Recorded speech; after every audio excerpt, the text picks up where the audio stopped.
रही है, मैं आज पंचायत में कह के जा रहा हूं। साथियों, हरियाणा बना 1966 में, आज 2024 है और इस समय के बीच में सभी सरकारें रही, सभी राजनीतिक दलों की सरकार रही, लेकिन जो काम 2014 से 19 के बीच में हुए, उतने काम बादशाहपुर नहीं पूरे गुड़गांव जिले में आज तक किसी सरकार ने नहीं किए।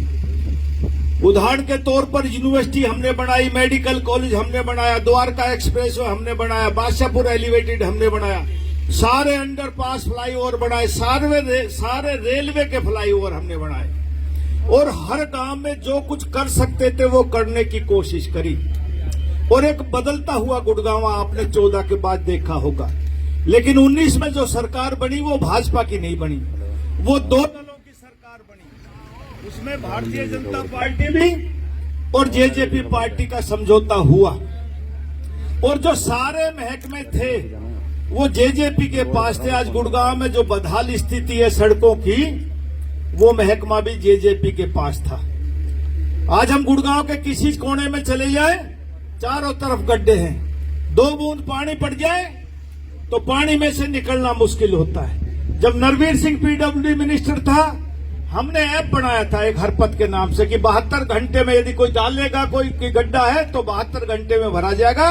और सारी सड़कें हमने नई बनाने की कोशिश करी और सारी सड़कों की दशा अच्छी थी। अब गुड़गांव बढ़ता हुआ शहर है, तकरीबन 30 लाख की आबादी हो गई। और मैं एक बात कहता हूं, यदि आदमी के शरीर में कोई रोग लग जाए और उसका इलाज समय पे ना हो तो आहिस्ता आहिस्ता कैंसर बन जाता है।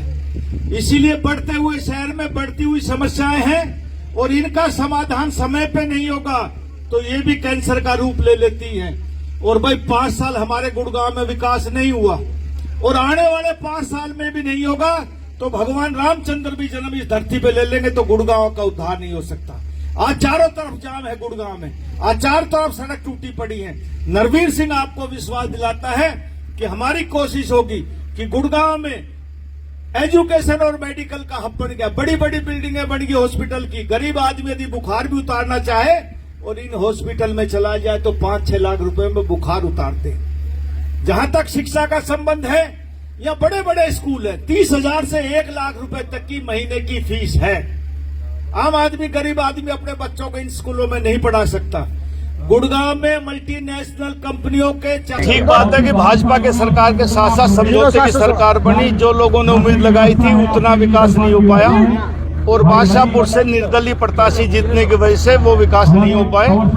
और अब लोगों को विश्वास है कि जो 2014 से 19 तक जितने काम भाजपा की सरकार में हुए, आने वाले समय में भाजपा की सरकार बनेगी और गुड़गांव के सारी तकलीफें, सारे काम पूरे हो सकते हैं। सर, बहुत सारे कॉर्पोरेट्स हैं यहाँ पर, लेकिन सरकारी हॉस्पिटल्स की हालत बड़ी मैं मानता हूँ कि गुड़गांव में आबादी बढ़ गई और आबादी तकरीबन 30 लाख होगी। गुड़गांव में एक नहीं कई हॉस्पिटलों की आवश्यकता है। मैं कोशिश करूंगा गुड़गांव में कम से कम 4 हॉस्पिटल का अगले आने वाले 5 सालों में निर्माण हो।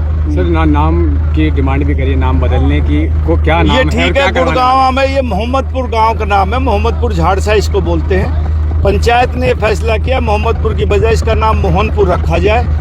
हमने इसका प्रस्ताव डीसी के थ्रू सरकार को भेज दिया। आचार संहिता लगने की वजह से ये नहीं हो पाया। अगले जैसे ही आचार संहिता खत्म होगी 1 महीने के बाद इसका नाम मोहनपुर